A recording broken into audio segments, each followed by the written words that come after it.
Hello everyone, welcome to success with Rai academy. 22 सितंबर 2021 के दैनिक जागरण के राष्ट्रीय संस्करण को आज की इस वीडियो में हम डिस्कस करेंगे। तो चलिए वीडियो को शुरू करते हैं। पहली हेडिंग हम ले रहे हैं, रिश्तों की नई इबारत लिखेंगे मोदी और बाइडेन की मुलाकात। प्रधानमंत्री नरेंद्र मोदी और अमेरिकी राष्ट्रपति जो बाइडेन की इस शुक्रवार को पहली बार मुलाकात होने जा रही है। अमेरिका के राष्ट्रपति भवन व्हाइट हाउस के एक वरिष्ठ अधिकारी ने कहा कि बाइडेन और मोदी की पहली द्विपक्षीय बैठक से अमेरिका और भारत के संबंध और प्रगाढ़ होंगे। वहीं भारत ने कहा है कि दोनों नेताओं के बीच बातचीत में अफगानिस्तान में विकास, कट्टरवाद, उग्रवाद और सीमा पार आतंकवाद रोकने की तरीके और भारत अमेरिका वैश्विक साझेदारी का और विस्तार का मुद्दा प्रमुखता से होगा। वाशिंगटन में अधिकारी ने बताया कि अमेरिकी राष्ट्रपति व्हाइट हाउस में शुक्रवार को पहले प्रधानमंत्री मोदी की मेजबानी करेंगे। इसके बाद इसी दिन क्वाड देशों के पहले शिखर सम्मेलन की मेजबानी करेंगे। इसमें प्रधानमंत्री मोदी के अलावा जापान के प्रधानमंत्री योशिहिदे सुगा और ऑस्ट्रेलिया के प्रधानमंत्री स्कॉट मॉरिसन भी हिस्सा लेंगे। अमेरिकी राष्ट्रपति बनने के बाद बाइडेन की प्रधानमंत्री मोदी से कई बार फोन पर बातचीत हो चुकी है। दोनों नेताओं की इस तरह की अंतिम वार्ता गत 26 अप्रैल को हुई थी। नेक्स्ट न्यूज है, सार्क देशों के विदेश मंत्रियों की बैठक रद्द। दक्षिण एशियाई क्षेत्रीय सहयोग संगठन यानी सार्क के विदेश मंत्रियों की बैठक रद्द हो गई है। संयुक्त राष्ट्र महासभा के 76वें उच्च स्तरीय सत्र से इतर यह बैठक 25 सितंबर को होने वाली थी। सूत्रों ने यह जानकारी दी है कि पिछले साल सार्क की वर्चुअल बैठक हुई थी। आमतौर पर यूएनजीए की सालाना बैठक के दौरान ही अलग से सार्क देशों के विदेश मंत्रियों की बैठक होती है। अगर यह बैठक होती तो भारत और पाकिस्तान के विदेश मंत्रियों का आमना सामना होता। एएनआई की रिपोर्ट के मुताबिक सार्क सचिवालय के एक अधिकारी ने बताया कि आज की स्थिति में सभी सदस्य देशों के बीच सहमति की कमी की वजह से बैठक को रद्द कर दिया गया है। हालांकि यह नहीं बताया गया कि किन मुद्दों को लेकर सदस्य देशों के बीच सहमति नहीं बन पाई है। सार्क दक्षिण एशिया के 8 सदस्य देशों का संगठन है, जिसमें भारत के अलावा बांग्लादेश, भूटान, मालदीव, नेपाल, पाकिस्तान, श्रीलंका और अफगानिस्तान भी शामिल हैं। इससे पहले खबर आई थी कि नेपाल की तरफ से इसका आयोजन किया जाना था। बैठक को लेकर सबसे बड़ी दुविधा यह थी कि अफगानिस्तान की तरफ से इसमें कोई शामिल ये दुविधा थी कि अफगानिस्तान की तरफ से इसमें कौन शामिल होगा। नेक्स्ट न्यूज है कि भारत ने ब्रिटेन को दी चेतावनी या जवाबी कदम उठाने की चेतावनी। विदेश सचिव हर्षवर्धन श्रृंगला ने मंगलवार को चेतावनी दी कि कोरोना वैक्सीन प्रमाण से जुड़े नए यात्रा नियमों पर ब्रिटेन ने अगर भारत की चिंताएं दूर नहीं की तो भारत को जवाबी कदम उठाने का अधिकार होगा। उन्होंने ब्रिटेन की नीति को भेदभावपूर्ण करार दिया है।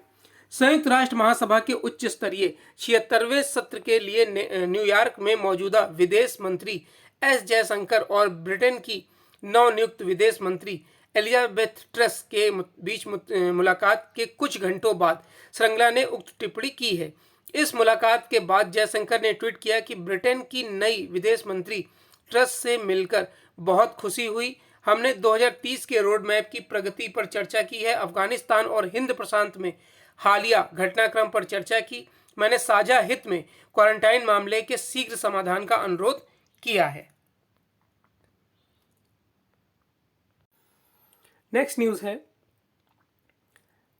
आकस का क्वाड के कामकाज पर कोई असर नहीं होगा। भारत विदेश सचिव हर्षवर्धन श्रृंगला ने मंगलवार को कहा कि ऑस्ट्रेलिया, ब्रिटेन और अमेरिका का नया सुरक्षा गठबंधन न तो क्वाड के लिए प्रासंगिक है और न ही गठबंधन के कारण इसके कामकाज पर कोई प्रभाव पड़ेगा। दोनों समान प्रकृति के समूह नहीं हैं। इस विवादास्पद गठबंधन की भारत की यह पहली प्रतिक्रिया है। क्वाड में भारत, अमेरिका, जापान और ऑस्ट्रेलिया शामिल हैं। श्रृंगला ने कहा कि आकस 3 देशों के बीच का एक सुरक्षा गठबंधन है, वहीं क्वाड एक मुक्त, खुले, पारदर्शी और समावेशी हिंदू प्रशांत के दृष्टिकोण के साथ एक बहुपक्षीय समूह है। आकस समझौते के तहत ऑस्ट्रेलिया को अमेरिका व ब्रिटेन से परमाणु ऊर्जा से चलने वाली पनडुब्बियां बनाने की तकनीक मिलेगी। इस गठबंधन को दक्षिण चीन सागर ने चीन की बढ़ती आक्रामकता का मुकाबला करने के प्रयास के तौर पर देखा जा रहा है। फ्रांस ने नए गठबंधन पर नाराजगी जताई है क्योंकि इसके परिणाम स्वरूप उसने ऑस्ट्रेलिया के साथ 12 पारंपरिक पनडुब्बियों के निर्माण का अरबों डॉलर का करार खो दिया है। फ्रांस गठबंधन में शामिल नहीं किए जाने से भी नाराज है। चीन ने भी आकस के गठबंधन की आलोचना की है। श्रृंगला ने कहा कि क्वाड के सदस्य देशों का हिंद प्रशांत के प्रति साझा दृष्टिकोण है और वे इस दिशा में काम कर रहे हैं। नेक्स्ट न्यूज है, अब पाठ्यक्रम की रूपरेखा बनाएगी कस्तूरी रंगन समिति। नई राष्ट्रीय शिक्षा नीति के अनुरूप नेशनल करिकुलम फ्रेमवर्क के विकास के लिए शिक्षा मंत्रालय ने मंगलवार को इसरो के पूर्व प्रमुख और वरिष्ठ वैज्ञानिक के कस्तूरी रंगन की अगुवाई में एक 12 सदस्यीय राष्ट्रीय संचालन समिति का गठन किया है। यह समिति स्कूल से लेकर उच्च शिक्षा तक के पाठ्यक्रम की नई रूपरेखा पर काम करेगी। इसका कार्यकाल 3 साल का होगा। बताते चलें कि नई राष्ट्रीय शिक्षा नीति को भी कस्तूरी रंगन की अगुवाई में ही तैयार किया गया है। नेशनल करिकुलम फ्रेमवर्क के विकास के लिए गठित राष्ट्रीय संचालन समिति में जिन अन्य लोगों को रखा गया है उनमें नीपा यानी कि national institute of educational planning and administration के कुलपति Mahesh Chandra Pant, national book trust के अध्यक्ष गोविंद प्रसाद शर्मा, जामिया मिलिया इस्लामिया की कुलपति Najma Akhtar, central tribal university Andhra Pradesh के कुलपति टीबी कट्टीमनी, फ्रेंच मूल के भारतीय लेखक और आईआईटी गांधीनगर के गेस्ट प्रोफेसर मिशेल डानिमो और ऐसे कई लोगों को इसमें शामिल किया गया है। नेक्स्ट न्यूज है कि एयर मार्शल वी.आर. चौधरी होंगे नए वायुसेना प्रमुख। वायुसेना उप प्रमुख एयर मार्शल वी.आर. चौधरी भारतीय वायुसेना के नए प्रमुख होंगे। केंद्र सरकार ने एयर मार्शल चौधरी को देश का अगला वायुसेना अध्यक्ष नियुक्त करने का फैसला कर लिया है। 29 दिसंबर 1982 को फाइटर पायलट के रूप में वायुसेना में अपना करियर की शुरुआत करने वाले एयर मार्शल चौधरी वर्तमान वायुसेना प्रमुख आर.के.एस. भदौरिया की जगह लेंगे।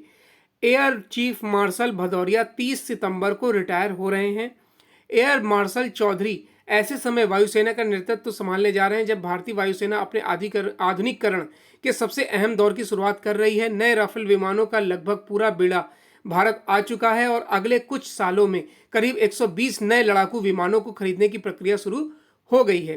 पूर्वी लद्दाख में वास्तविक नियंत्रण रेखा पर पिछले करीब 1.5 साल से जारी चीन की सैन्य चुनौतियां भी वायुसेना के लिए बेहद अहम है। अफगानिस्तान में तालिबान के कब्जे के बाद बदली सुरक्षा परिस्थितियों के मद्देनजर यह चुनौती बढ़ गई है। नेक्स्ट पेज है बिजनेस पेज। बिजनेस पेज में पहली न्यूज है कि बम्पर खाद्यान्न उत्पादन की उम्मीद। चालू मानसून सीजन में चौतरफा अच्छी बरसात होने से खरीफ सीजन में बम्पर पैदावार की उम्मीद है। खरीफ सीजन में चावल, चीनी और कपास के रिकॉर्ड उत्पादन का अनुमान है। चालू खरीफ सीजन की बुआई लगभग समाप्त हो चुकी है, जिसके आधार पर जारी पहले अग्रिम अनुमान के मुताबिक खरीफ सीजन इस बार कुल 15.1 करोड़ टन खाद्यान्न की पैदावार होगी।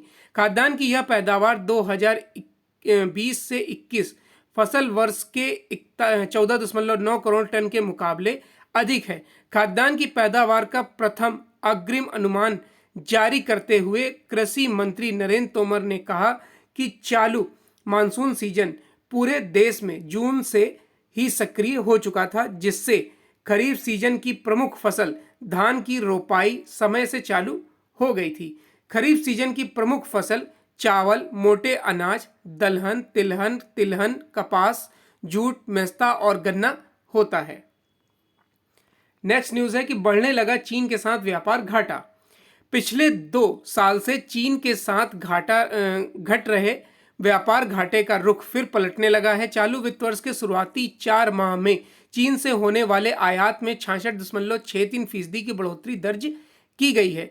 इस अवधि में चीन होने वाले निर्यात में सिर्फ 21.94% का इजाफा रहा है। वाणिज्य व उद्योग मंत्रालय के मुताबिक पहले 4 माह में ही भारत का चीन से व्यापार घाटा 20 अरब डॉलर हो चुका है। भारत ने इस साल अप्रैल से जुलाई में चीन से 27.6 अरब डॉलर मूल्य का आयात किया है, जबकि चीन को सिर्फ 7.2 अरब डॉलर का निर्यात किया है। चालू वित्त वर्ष का व्यापार घाटा वित्त वर्ष 2019-20 के आंकड़े को आसानी से पार कर लेने का अनुमान है। नेक्स्ट पेज है एडिटोरियल पेज। एडिटोरियल पेज में जो पहला आर्टिकल ले रहे हैं हम वो है ड्रग्स की महामारी के खिलाफ मुखर अभियान, और यह आर्टिकल लिखा है असम के मुख्यमंत्री डॉक्टर हिमंत बिस्वा शर्मा द्वारा। जब कोरोना वायरस आपके किसी करीबी को संक्रमित करता है तब आप क्या सोचते हैं? यही ना कि वह व्यक्ति जल्द स्वस्थ हो ताकि संक्रमण और न फैले। वही जब कोई व्यक्ति ड्रग्स यानी मादक पदार्थों का सेवन कर रहा होता है तब आप उसे नजरअंदाज कर देते हैं। क्यों? क्योंकि ड्रग्स का सेवन भी तो जानलेवा है, यह भी एक महामारी है। ड्रग्स का दानव न केवल जिंदगियां और परिवार तबाह कर रहा है, बल्कि इसका काला कारोबार राष्ट्र विरोधी गतिविधियों का अहम स्रोत बना हुआ है। अलगाववादी आतंकी संगठन के लिए यह बहुत कमाऊ खेल है। इसी समाज विरोधी और राष्ट्र विरोधी बुराई पर नकेल कसने के लिए असम में हम युद्ध स्तर पर जुटे हैं। इस पूरी प्रक्रिया में स्वास्थ्य मंत्री के रूप में मेरा अनुभव बहुत उपयोगी सिद्ध हो रहा है।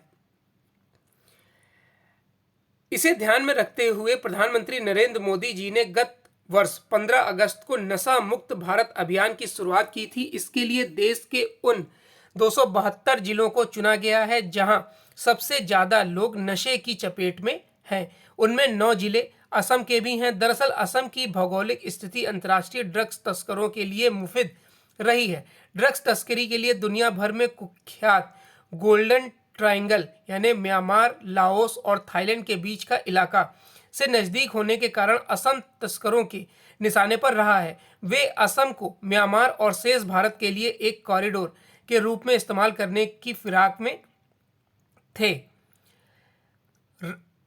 आगे बताया गया कि राष्ट्र की सुरक्षा हमारे लिए सर्वोपरि है। असम के मुख्यमंत्री की शपथ ग्रहण करने के तुरंत बाद मैंने स्पष्ट कर दिया था कि राज्य में ड्रग्स के अवैध कारोबार को बिल्कुल बर्दाश्त नहीं किया जाएगा। तस्करों की राष्ट्र विरोधी गतिविधियों को समाप्त करने के और नई पीढ़ी को ड्रग्स के खतरे से बचाकर विकास गतिविधियों में सहयोगी बनाने के लिए हम हर संभव प्रयास कर रहे हैं। इसे सुनिश्चित करने के लिए हमने असम पुलिस को कानून के दायरे में रहकर कड़ी कार्रवाई करने की पूरी आज़ादी दे दी है। पुलिस का आज़ादी का बखूबी उपयोग कर रही है। उसने ड्रग्स तस्करों के खिलाफ मुखर अभियान छेड़ रखा है। वह समन्वित तरीके से ड्रग्स माफियाओं के गिरोह का सफाया कर रही है। कार्बी आंगलोंग जिले में पुलिस ने जब बड़ी मात्रा में ड्रग्स एवं दवाइयां बर्बाद की तो हमें न सिर्फ पुलिस की हौसला अफजाई की बल्कि खुद जाकर उसे सार्वजनिक रूप से आग के हवाले किया। 9 गांव की बड़ी मात्रा में बरामद ड्रग्स पर भी हमने सार्वजनिक तौर पर बुलडोजर चलाया था। हमारा अभियान सिर्फ ड्रग्स का कारोबार खत्म करने तक ही सीमित नहीं है। हम त्रिस्तरीय रणनीति पर काम कर रहे हैं। लोगों को नशे के चंगुल से बचाने के लिए प्रदेश में व्यापक जागरूकता अभियान चलाया जा रहा है। जो युवा इसके शिकार हो चुके हैं उनके लिए नशा मुक्ति केंद्र चलाए जा रहे हैं। हमारी कोशिश है कि ड्रग्स के कारण राह भटक चुके युवा फिर से सही राह पर आएं और अपने परिवार तथा प्रदेश और देश के विकास में भागीदार बने। नेक्स्ट आर्टिकल है कि राजधर्म का पालन करें उद्धव ठाकरे। देखिए यहाँ पर महाराष्ट्र में बीते दिनों एक महिला दुष्कर्म जो पीड़िता थी, उपचार के दौरान उसने दम तोड़ दिया और ऐसे अपराध पर भी उद्धव सरकार कोई ठोस कदम नहीं उठा रही है। इसी पर लिखा गया है आर्टिकल।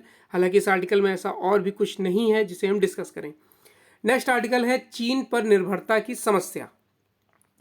यह निराशाजनक है कि भारत और चीन के बीच व्यापार घाटे का अंतर कम होने का नाम नहीं ले रहा है। हालांकि लद्दाख सीमा पर तनाव कायम रहने और कोविड महामारी का प्रसार होने के कारण एक ऐसा माहौल बना था जिसमें चीनी वस्तुओं पर निर्भरता कम करने की मुहिम तेज हुई थी। उम्मीद की जाती थी कि यह मुहिम रंग लाएगी, लेकिन प्रारंभ में मामूली सफलता के बाद कुछ विशेष हासिल नहीं हो सका है। दुर्भाग्य से ऐसा तब हुआ जब भारत सरकार की ओर से देश को आत्मनिर्भर बनाने का एक अभियान भी छेड़ा गया।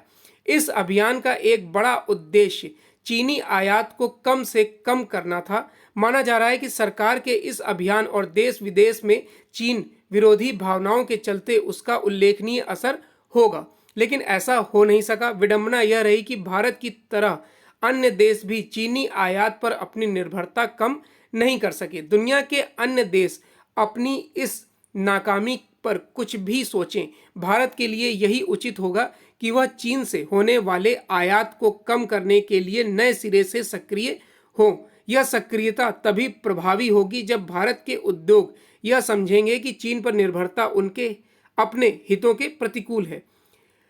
भारत के छोटे बड़े उद्योग एवं व्यापार जगत उन वस्तुओं का निर्माण देश में ही करने के लिए कमर कसता जिन्हें वह चीन से मंगाता था।